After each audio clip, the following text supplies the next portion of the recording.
LTI Q2FY22 earnings conference call. As a reminder, all participant lines will be in the listen-only mode, and there will be an opportunity for you to ask questions after the presentation concludes. Should you need assistance during the conference call, please signal an operator by pressing star then zero on your touchtone phone. Please note that this conference is being recorded. I now hand the conference over to Ms. Sunila Martis, Head Investor Relations, LTI. Thank you, and over to you, Ms. Martis. Thank you, Faizan. Hello, everyone, and thank you all for joining us today to discuss LTI's Q2 FY22 earnings. The financial statements, press release, and quarterly fact sheet are all available in our filings with the stock exchanges and on the investor section of our website. On the call today, we have with us Mr. Sanjay Jalona, CEO and Managing Director, Mr. Sudhir Chaturvedi, President Sales, Mr. Nachiket Deshpande, Chief Operating Officer, and Anil Randhar, Chief Financial Officer. Sanjay and Anil will give you a brief overview of the company's performance, which will be followed by the usual Q&A session. As a policy, LTI does not provide specific revenue or earnings guidance, and anything said on the call which reflects our outlook for the future or which can be construed as a forward-looking statement must be reviewed in conjunction with the risk that the company faces. Let me now invite Sanjay to talk about the results. Over to you, Sanjay. Thank you, Sunila. Hello, folks. I hope all of you are doing well. I'm frankly very excited to be here in Mumbai, and I'm joined by Sudhir, Nachiket, and Anil, all in the same room after a long time. Actually, traffic is crazy like pre-COVID, but I truly love it. We have all been through a lot in the last 19 months, and despite all the challenges, we have fulfilled our promises to our clients. I want to thank all the LTIs for their grit and determination. During this time, we have also onboarded record number of new employees. Across the globe, our leadership team is now back in office, and frankly, it feels great to be back traveling and meeting people again. We have planned a gradual and calibrated approach towards a hybrid model of return to office. Our future of work model called Yin Yang embraces the duality of operating from office and home effectively. We are already seeing encouraging results based on the voluntary rollout of the model. Our employees appreciate the flexibility, and many are excited to meet their colleagues for the first time or meet their teams after a long time. Our model focuses on ensuring seamless project governance, consistent productivity, and better employee engagement. We would be completing the rollout of this model across most of our customers by end of this year.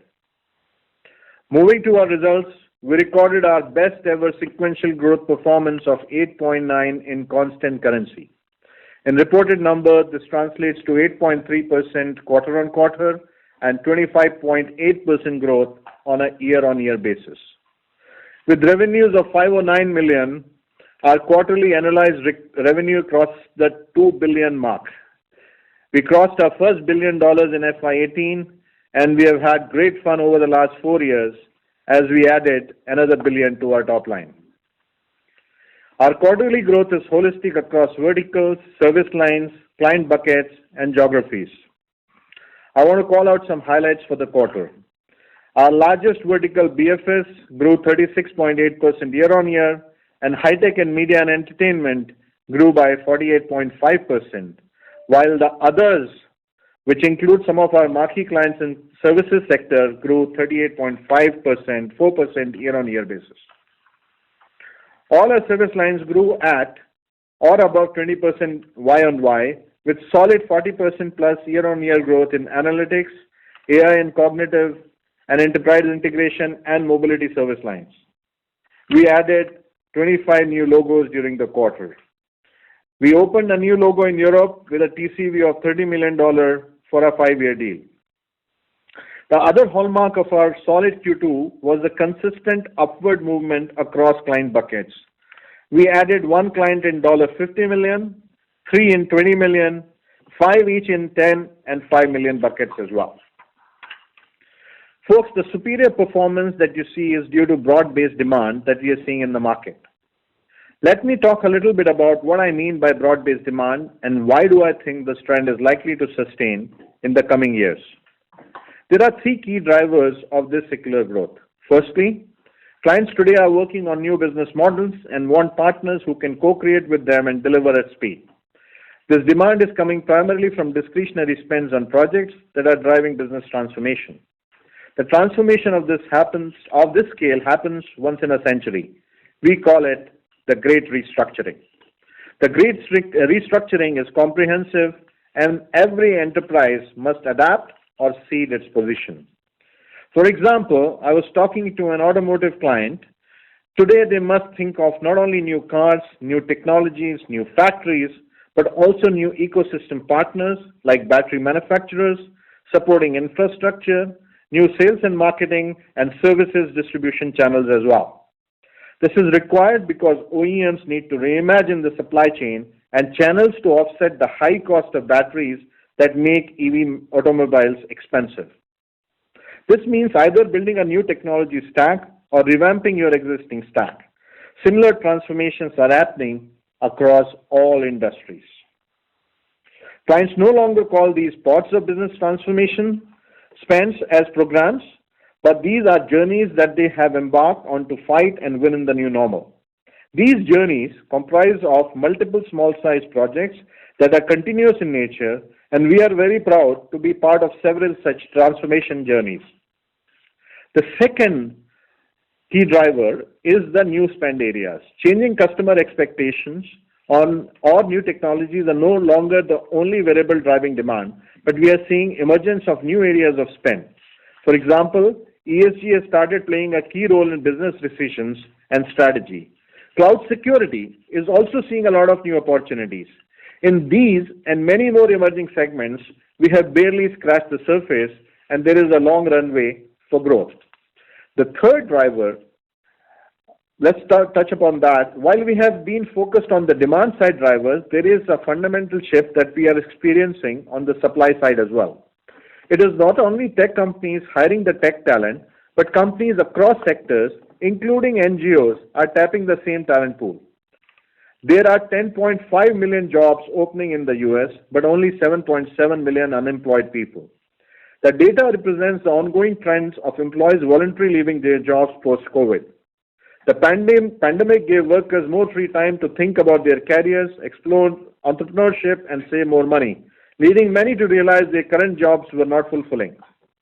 Management Professor Anthony Klotz terms this as a Great Recession, and he believes the rise of hybrid and remote work helped cause the phenomenon. There is sharp increase in wages, severe talent crunch globally, and increase in attrition across industries. This is the first time our clients are witnessing the shortage and attrition of this magnitude that we have always faced in our industry. This is creating opportunities for scale-up, for IT services, and also leading clients to turn to tech solutions like automation to solve for supply-side constraints, which again create future opportunities. These three factors are creating sustained demand in the marketplace. Now let me address how do we benefit from this secular growth in demand. Clients really appreciated our exemplary support to them during COVID and is reflected in our SLA performance and CSAT scores. This is seen by clients as a strong testimony to our execution excellence. Secondly, we are focused on changing the nature of conversations with our clients. To have future-centric conversations with clients, we have further enabled and invested in capabilities and talent in our select focus verticals to have people with the right domain knowledge, capabilities, and execution excellence. We invested ahead of time to develop capabilities in cloud, data, infosec, and augmented our strengths in core transformation. These capabilities were developed through a mix of in-house innovations, target acquisitions, including our recent acquisition of QLogic, and partnership with the ecosystem players like hyperscalers and companies like Snowflake. In a nutshell, we have the right ingredients in place to deliver on our core purpose of let's solve and deliver amplified outcomes to our customers. Let me now shift gears from the demand side on how we are managing our talent supply. On a net basis, we added around 2,000 people in Q4 of 21, 2,300 in Q1 of this year. In Q2, our net hires are at 4,000 plus. To support the robust demand that we see, we will be increasing our fresher intake in India to 5,500 for FY22 as well. The industry is facing a sharp increase in attrition. Most of the attrition is in the 3 to 6 years experience bracket. IT services sector did not recruit enough freshers over the last 3 to 4 years given the prevailing demand scenarios and uncertainties due to COVID. Industry and academia would need to come together to create talent pool, but it will take some time. In addition to increasing fresher hiring for the year, we will hire 1,000 people in 1 to 2 years experience bracket and build on their skills in niche areas like cloud, data, and digital through the various academies we have set up. Second, upskill and cross-skill the existing workforce. And lastly, we're also thinking of alternate non-tech stream talent to be trained and be kept ready for times to come. Let me now provide you with the color of performance for our verticals. BFS continues its strong near double-digit growth of 9.6% quarter-on-quarter. We see spend shift from operational and then the bank projects to modernization. This vertical has seen holistic growth during the quarters across the geos. Moving to insurance, this vertical has been a laggard for us over the past several quarters, but is now seeing some pickup in growth since Q1. We saw 5.6% quarter-on-quarter growth here. While we have seen positive momentum with our new leadership driving opportunities, there still remains a lot to be done here. Manufacturing sees double-digit growth of 12.4% quarter-on-quarter. We have a strong pipeline here as we see demand in industrial, manufacturing, and capital goods sector with companies continuing to add digital solutions and embrace new ways of working. Energy and utility grew 6.3% quarter-on-quarter. Over the past few quarters, we have been sharing our expectations on how spends in oil and gas space have been volatile. While the energy continues to be choppy, we see good traction in utilities. CPG, retail, and pharma grew by 1.9% quarter-on-quarter. Growth in this vertical will be driven by spends on data-related projects as wholesaler and retailers adjust to new realities to meet customer expectations with curbside pickups and direct-to-consumer outreach. High-tech and media grew by 6.9% quarter-on-quarter and had a strong year-on-year growth at 48.5%. Others which largely include professional services, government India ministries, and other global enterprises in public service, registered 14.2% growth quarter-on-quarter. Now, before I close before I talk about outlook, let me recap that we had nearly double-digit growth in FY21 despite COVID. We have seen a solid H1, strong new logo additions, and a robust pipeline. For FY22, we are comfortably placed to cross the milestone of 2 billion in revenues, giving us confidence to deliver on our FY22 guidance of being in the leaders quadrant for growth with stable PAT margin in 14 to 15% band. With that, let me hand it over to Anil. Thank you, Sanjay. Hello, everyone. It is great to be back with you all with another quarterly earnings, and I wish you a safe and healthy day today. Let me take you through the financial highlights for the second quarter of financial year 22, starting with the revenue numbers. In the second quarter FY22, our revenue stood at $509 million, up 8.3% sequentially and 25.8% year-on-year basis. The corresponding constant currency growth was 8.9% quarter-on-quarter and 25.5% year-on-year. Reported INR revenue of 37,670 million was up 8.8% quarter-on-quarter and 25.6% year-on-year.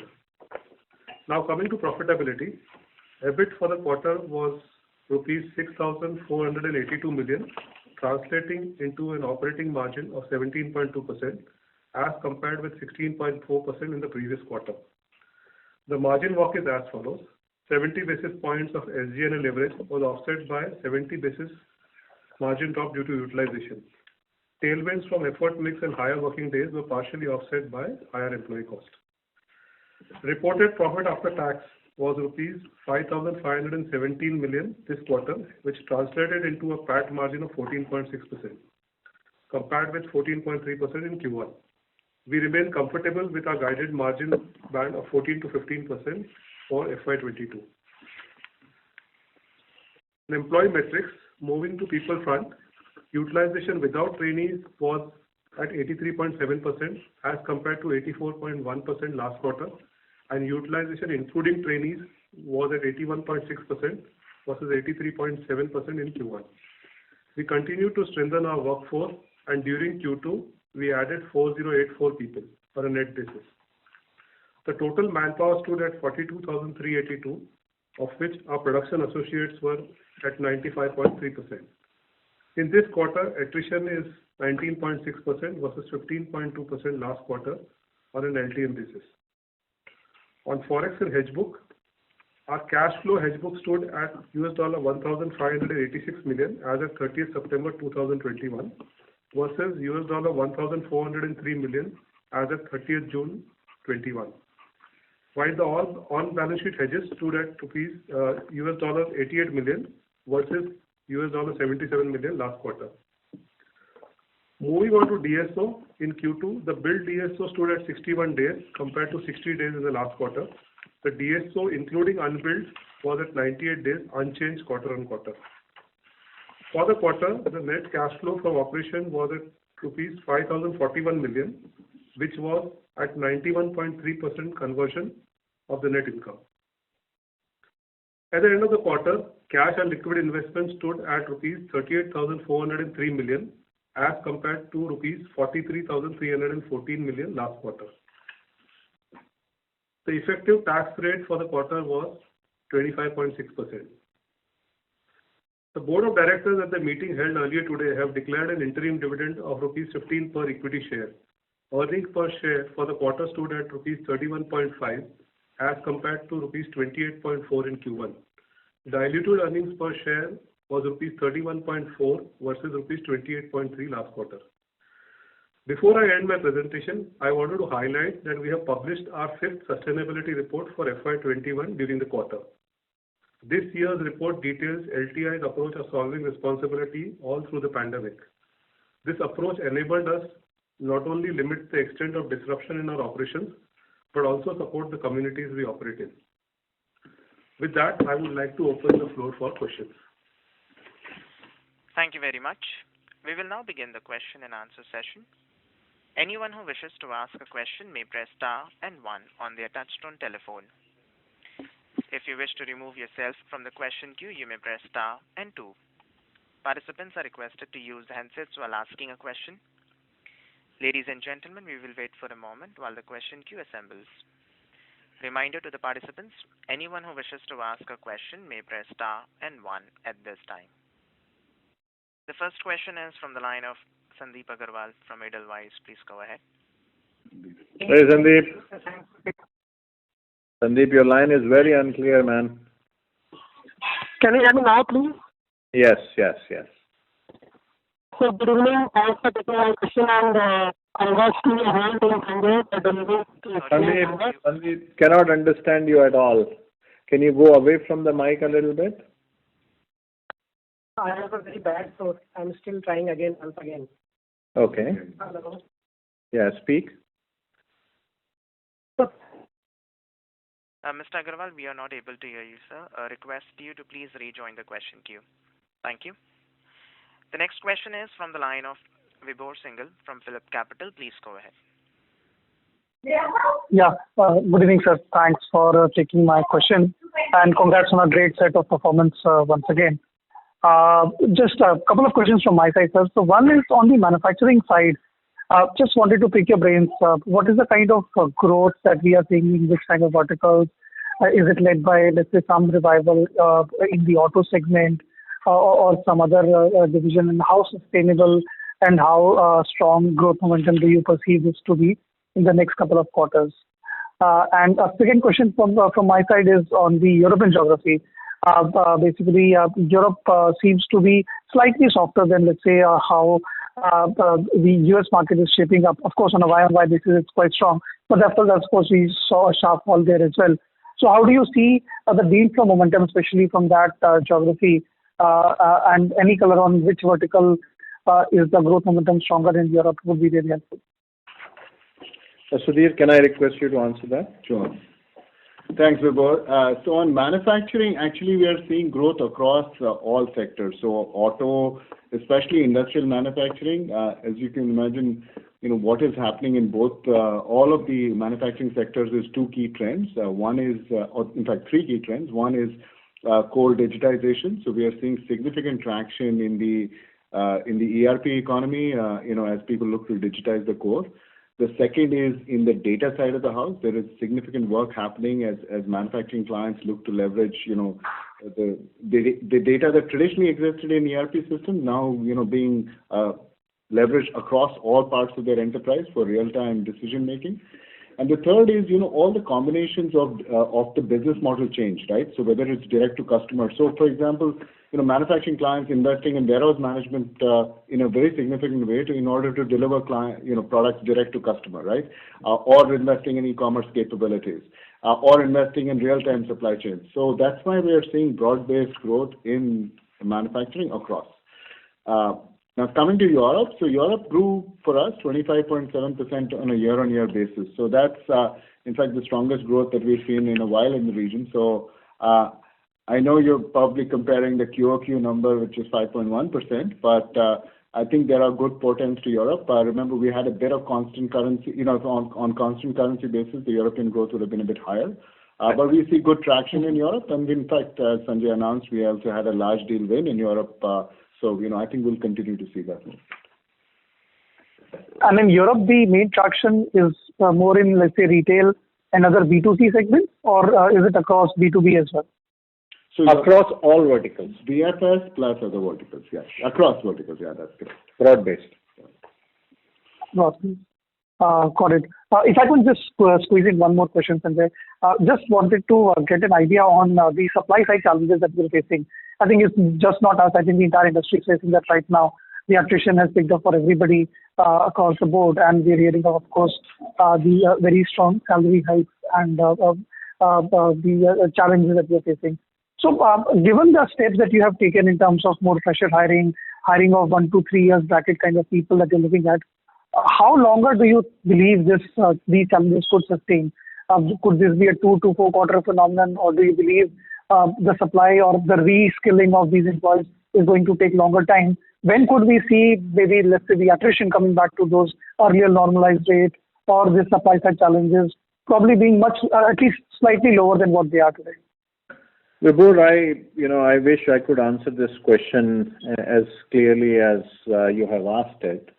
I don't think if I were to reflect back few quarters back, we would have assumed that the demand will be as high, right?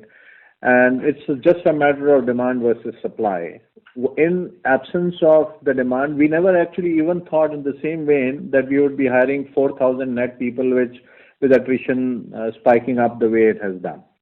See, in absence of talent not being there because the industry did not hire, the academia did not create the talent, we had to do with what we could do best, which is to improve on our people supply chain, look at any alternate ways of finding talent, train the talent that we have in-house, and drive a productivity. That's what we have done. That is what we'll keep doing. We do expect it will take some time. I suspect it will take at least 3 to 4 quarters for it to have some amount of stability. Got it. Thank you so much, guys. Thanks a lot, sir. Thanks for taking my questions. Wish you all the best. Thank you. Yeah. The next question is from the line of Manik Taneja from JM Financial. Please go ahead. Hi, thank you for the first. I had a couple of questions. Keep the fact that Mr. Taneja, sorry to interrupt you. Your audio is breaking from your line, sir. Please check. Is it? So your audio is still breaking. Yeah. Is it better now? Please go ahead, sir. Yeah. So, Sanjay, basically, I had a couple of questions.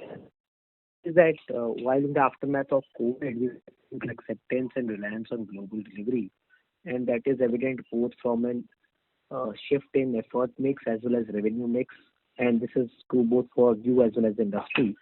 So, do you think as travel begins to open, we see some normalization or reversal on this front? And the second question was around realization trends. Do you think that the demand environment provides the industry the ability to offset the increased cost of talent through higher pricing? Thank you. So the first question was, is our on-site ratios and offshore ratios will change? Is that the question, Manik? Yes, Sanjay. That's correct. I don't expect it to change.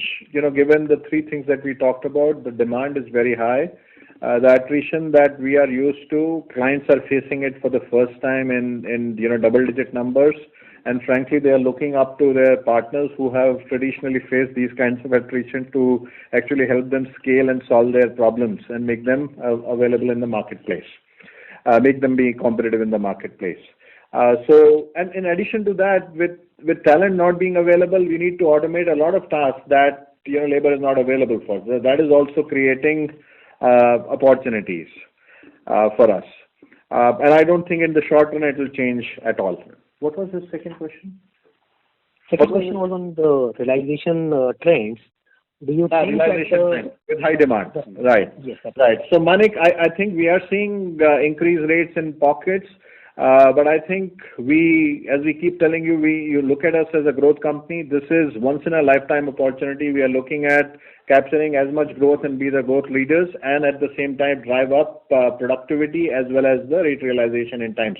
But right now we just focus to meet up the challenges that we see in front of ourselves on supply side and close the demand. We are seeing some increased rate realizations as well. Sure. Thank you and all the best for the future. Thank you, Manik. Thank you. The next question is from the line of Sandeep Agarwal from Edelweiss. Please go ahead. Yeah, hi. Good evening, Sanjay, and thanks for again giving me an opportunity. I think partly the problem of the line issue is also to do with the telecom companies.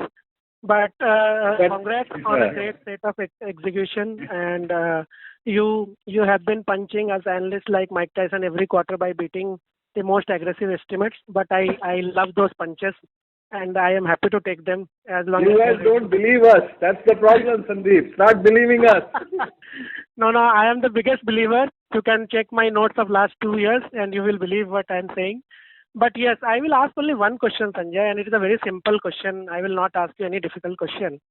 So you know much better than us in terms of where the industry is in terms of demand, margin, and everything. So will it be fair to say that the worst of the margins is behind, because the peak of attrition I'm sure is behind us, because now a lot of talent which will start coming out of training, we will get them over a period of time. And we have given all the financial interventions which are possible and which should be given. And on the other hand, demand continues to be strong. And particularly in your case, even the cloud business units and the hyperscaler business units, which you have initiated the process several quarters back, is now almost complete, if I am not wrong. Then will it be fair to say that for next at least 8 to 12 quarters, the growth, I would say the worst of the growth is behind and worst of the margins is behind? Will it be fair to quote, and I know you don't want to quote anything and give any guidance, but it will be very fair for you to at least guide the whole community, investor community and the analyst community in some sense where you see the industry, if not at all for LTI specifically? See, where we are, we did not anticipate, and I will answer your question as precisely I can. Trust me, Sandeep. I think we did not expect to hire as many people as we have hired. And frankly, in the same vein, I don't think in three quarters back I had the visibility to see that we would have such a strong growth environment as well. But we will continue to make no compromise and continue to invest for growth, whether it's in capability building, whether it's in the sales and marketing investments, whether it's in consulting capability, whether it's building on capabilities like we did in Snowflake case, where we caught that trend a little ahead and we invested, then went from there.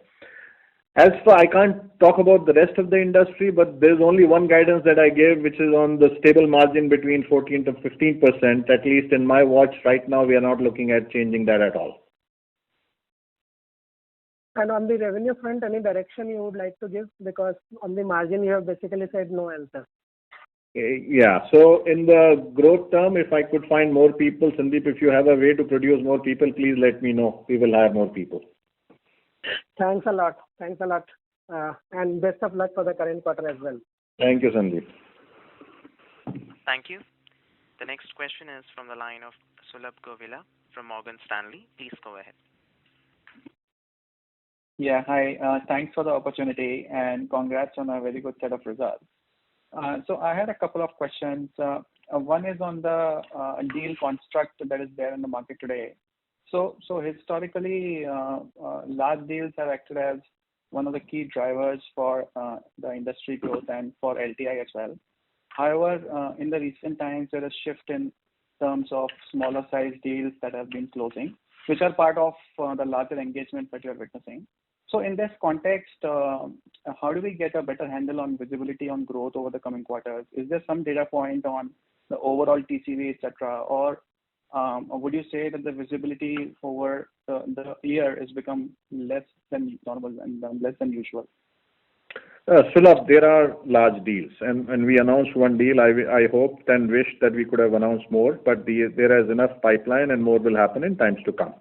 Having said that, I want to be very clear, this is one of the best demand environments I have ever seen, right? And this is what I've been saying for the last 3-4 months, and at a consistent basis. Look at our performance and numbers and look at the industry, right? For us, if you look at it, it's very broad-based. It's across verticals, across service lines, across geographies, across client buckets. And this is what we articulated in my speech, and I'll just summarize it. One, there is demand because of great restructuring. Everyone needs to operate in the new normal and make changes because otherwise, there's no winners or losers. If you don't do it, you will not exist, right? So there's a lot of requirements there. New spend areas like ESG, cybersecurity as well. Great resignation causing talent depletion at client side, plus automation needs at the same time, which is causing more demands, for us. And, when you look at large deals, typically their large deals require, consolidation, transitions, etc. Clients have so much to do and such high attrition, they have no time to think, right? So this is why we are seeing a lot of mid-sized deals, small-sized deal, lots of transformation and journeys and thoughts that we talked about in the marketplace. Whether large deals will happen or not, they will continue to happen at their pace. But right now, the important thing for our customers is to be competitive in the field that they play in. As far as we go, we believe that if we have the right people, capabilities, and execution excellence, we continue to invest on that. Just like we navigated pandemic year with 9.5% growth, we are confident we can continue to grow in times to come. You have to have the heart to do it. Got it, Sanjay. That's very helpful. And another question I had is on the trends in the coming second half of the year. So usual trend is that we've seen 2H stronger than the 1H due to seasonality. So would you say that that trend will hold through this year as well, or given that we had very strong 1H? Yes. Okay, sure. Simple answer, right? Yeah. And then one last clarification on the pickup in attrition and the employees that we've added through the quarter. Would you say the impact of these on the cost of sort is already baked in or will flow through in the next quarter? Nachiket? Yeah, so we continue, as I think Sanjay mentioned in his speech as well, we added almost 2,000 in Q4, 2,300 in Q1, and another 4,000 in Q2. So we continue to add, that the same pace going forward in the quarters as well. So the cost impact of that is what is there in our P&L already, and that's why, as Sanjay said, we are confident to continue to maintain our margin guidance of 14 to 15% back. Got it. That's all from my side. Thank you.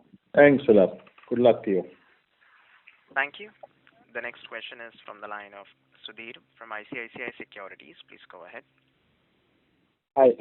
Good evening, everyone. Thanks for giving me the opportunity and congrats on the great set of numbers. Sanjay, my first question is, if you look at the performance differential between the large-sized companies and mid-sized companies, right? In the recent past, the margin of outperformance of mid-sized companies has increased considerably. So as somebody who has worked in both the, let's say, both the spectra, both in a large company and in a mid-sized company also. So what do you think might be driving this, increased margin of outperformance besides just base effect? Is it also because of the fact that industry is now seeing more of mid-sized and small-sized deals, and that's the reason mid-sized companies are showing better outperformance? Sudhir, if you look at the record book on what I handled, frankly, we have grown faster in the large size company as well. So, where I stand, I don't think size matters at all. What matters is the capabilities you bring to the market. What matters are the investments you do to go and be a trusted advisor to your customers. How you take people along, and that is the legacy that you bring in the company. And L&T and Larsen & Toubro has huge legacy and capabilities and a biggest playground to experiment before we take to the market. These are priceless differentiations that we have in the marketplace as we go. So I don't think size matters at all. It's all about expertise, capabilities, and how we go to market. That's what makes a difference. World is a big leveler. In the new age, it's all about new technologies. If you can continue to focus on fewer verticals like we do, apply technology to it, that will make the world of difference. And that is what is happening in today's times. Sure, Sanjay. And actually, I think when the acquisition of Mindtree happened, Mr. Shankar Raman made this interesting comment that let's say 3 years down the line, probably will be the fifth largest IT company in India, and perhaps then might be an interesting time to look at integration. Now, if you look at the revenue run rate, probably the three companies put together might be close to that run rate. So it depends on L&T's thought process and their perspective. But if you were to take a guess, do you think these three companies would grow at the current pace if they're left unintegrated, or you see bigger synergies if they're integrated? I'm asking your personal view. And of course, we all know that L&T will have the final perspective on this matter. Sudhir, you're asking me a personal view on a 250 people call, but frankly, this is beyond my pay grade, buddy. And number one. Number two, all I can worry about is the job and the accountability I have from my shareholders, and that is towards LTI. So, I think you should talk to Mr. Shankar Raman in times to come. Right now, all of us are single-handedly focused on job at hand, which is to continue delivering value to our shareholders, our customers, and our employees. And at the same time, continue to have fun, because once you stop to have fun, none of these things work. Thanks, Sanjay. That's very helpful, and good luck. All the best for the future. Thank you, Sudhir.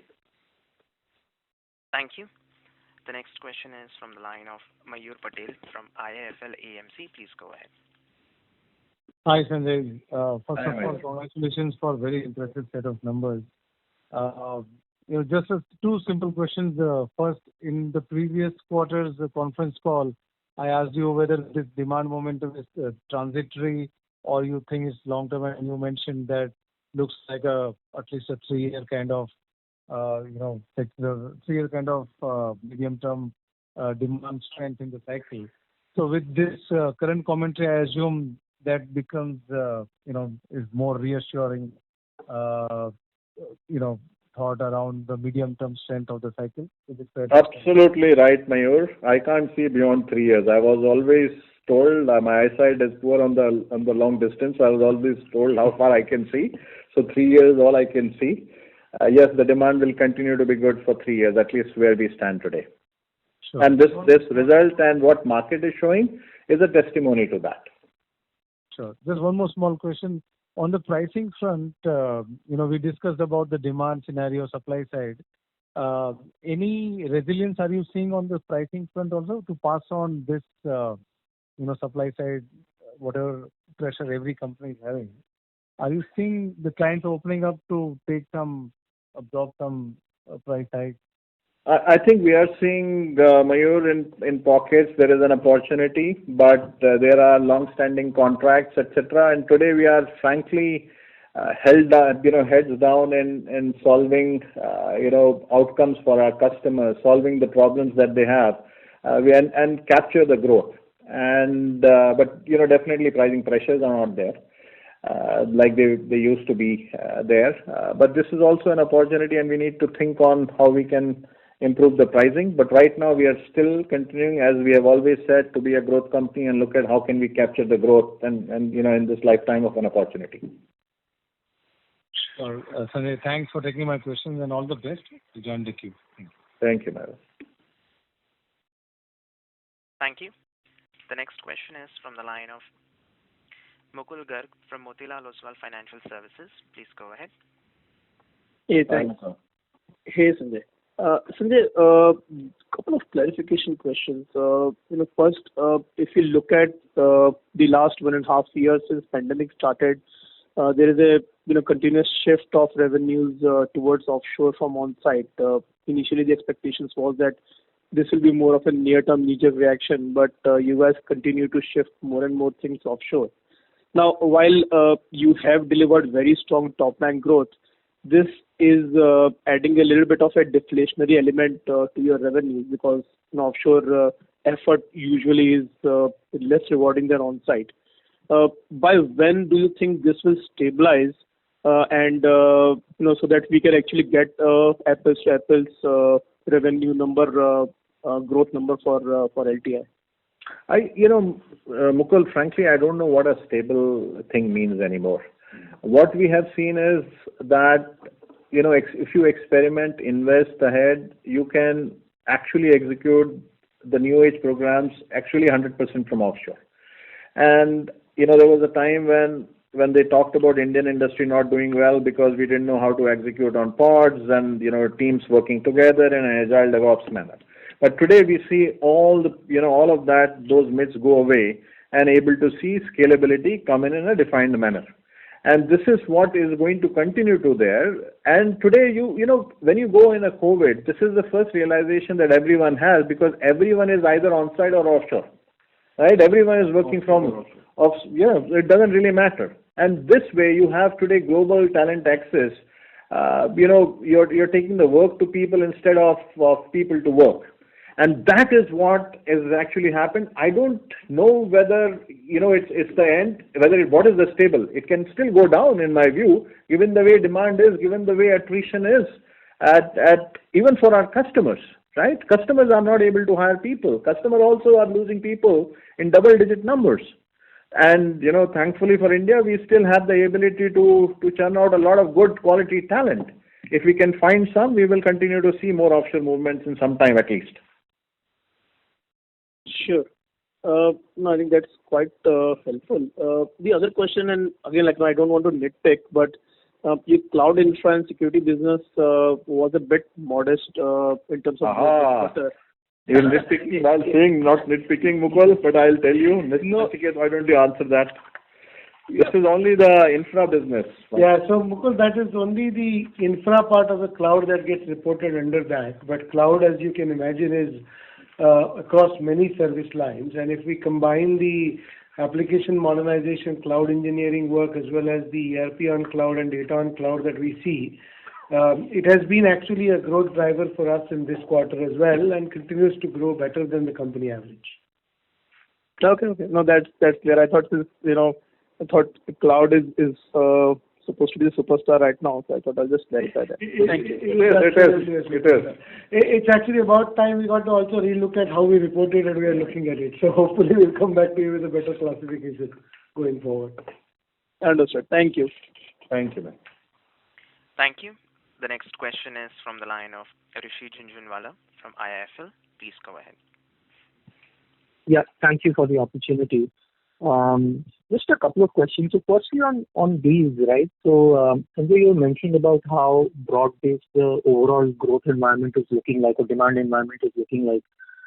Just wanted to understand, I'm assuming, the growth will be across clients, and do that really necessarily need new deal wins that you typically announce? Because, your numbers on new deal wins, you have done better in past and have grown at a slower rate versus what we are doing today.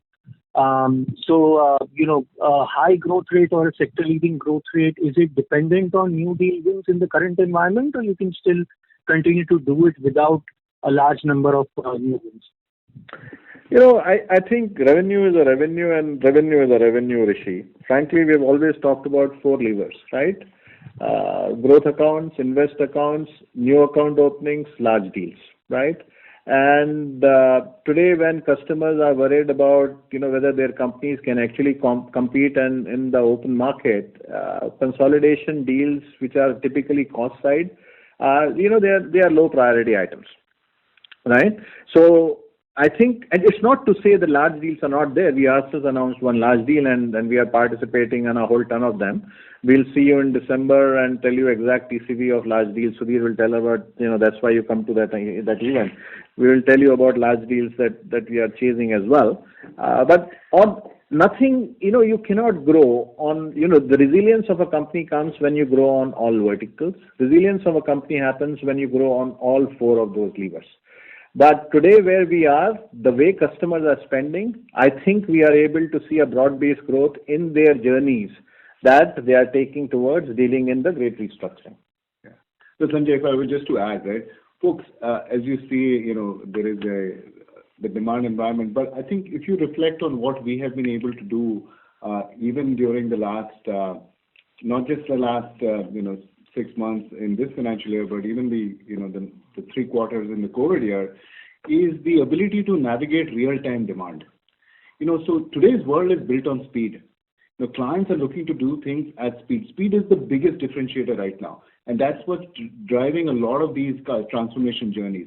And the ability to navigate real-time demand at speed is not something that everybody is good. I mean, I would like to think that we are better than most of our peers at our ability to do that. And frankly, that's what, when Sanjay says we are heads down trying to focus on the demand that is there to realize, to maximize our return from it, because once you lose demand, you kind of lose it forever. So this is the time to capture demand, and that's what we are really focused on. Capture real-time demand at speed. Great, thank you. And just a quick, follow-up. So given the demand environment and, historically you have done, your second halves are sequentially better than first half, but given the kind of growth rates you have delivered in 1H, do you still think that will hold true this year as well? Yes. Absolutely. Absolutely. Okay, great. Thank you so much. Thank you. Thank you. The next question is from the line of Mohit Jain from Anand Rathi. Please go ahead. Sir, just one question on retail CPG vertical, retail CPG and pharma. So if you could help us understand the diversification in performance there versus some of the peers, and what kind of demand are you seeing in that particular vertical? Can you just repeat it? We just lost it. Can you just repeat the question? Retail CPG and pharma vertical. There is a divergence in performance between us and other companies in general. So what kind of demand are you seeing in that particular vertical?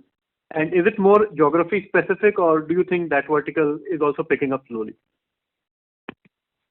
See, again, year-on-year basis, it's 15.3%. I know it pales in comparison with the 25% overall company growth. But CPG, retail, pharma, I think to the second half of your question, it will pick up in the second half of the year. We are beginning to see some good programs coming in. It will start to pick up. Yeah. And any color on the type of assignments you are getting there, or is it more region specific that this vertical is picking up, for example, in Europe or in US or something of that sort that you're witnessing?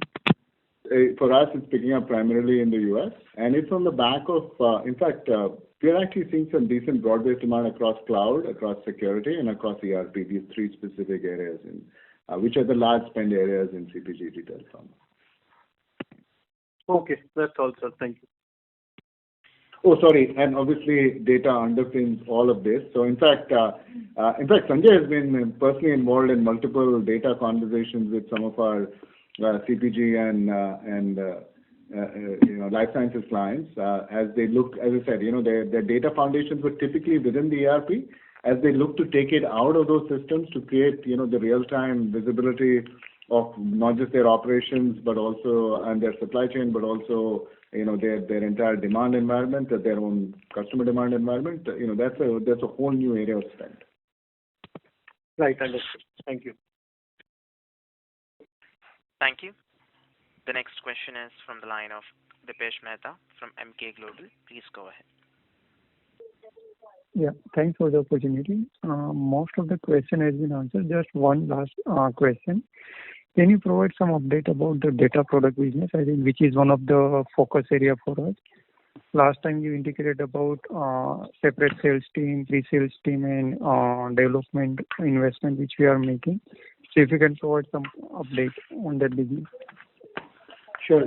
So the data product business that we announced in the last analyst meet, we're seeing a very, very good, strong traction, and it has also helped significantly differentiate the data to decisions conversations.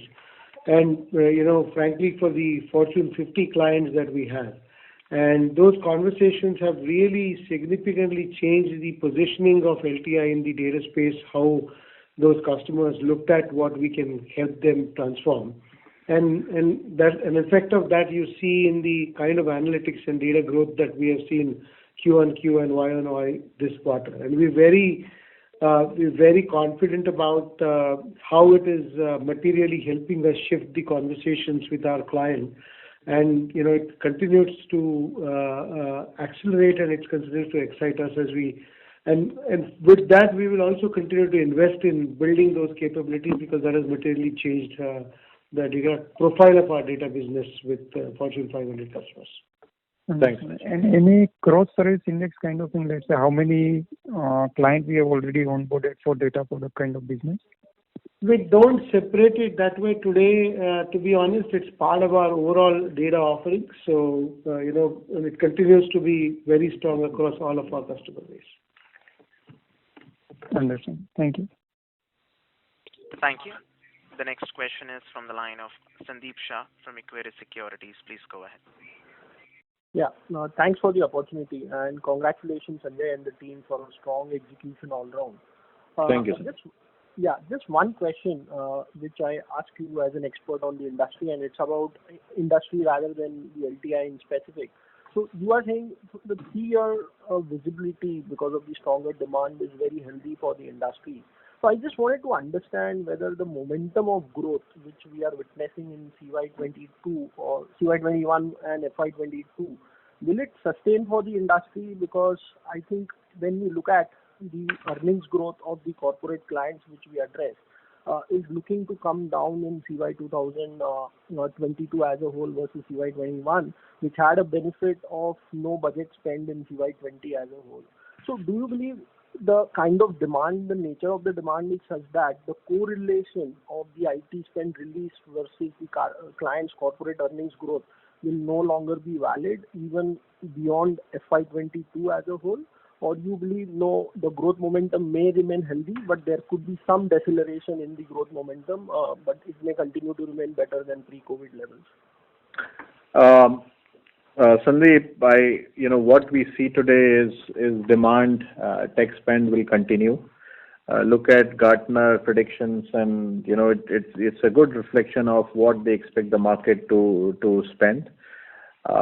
In addition to that, if you look at even a simple data point of US demand, overall, not only tech, but overall job openings of 10.5 and 7.5 only unemployed people, it's a reflection of how much automation also and tech interventions need to be done for all that to happen.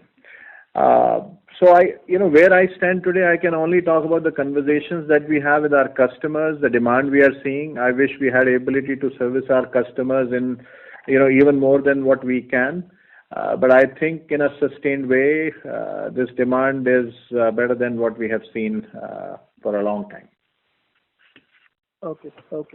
But any comments on momentum, the kind of industry growth rate, can it be maintained like FY22 going forward? Sir, किसी भी तरह से काट लें. You can cut it in 10 different ways. I don't know how to tell you. I can't, if we had more people, we would have staffed more people right now. So today where we are, there is a demand for us to, in a sustained way we can service, for our foreseeable future. Okay, got it. Thanks and all the best. Thank you. The next question is from the line of Abhishek Shindatkar from InCred Capital. Please. Yeah, hi. Thanks for the opportunity. Just one question on the seasonality. Generally, we have a better seasonality in the second half. I know, I have heard your comments about the demand environment and completely understand, but just wanted to get a sense that, anything changes meaningfully for H2 for us compared to H1 in a normal year. That's one. And the second... One word answer is no. We are seeing a very robust demand. We will see a good H2 over H1.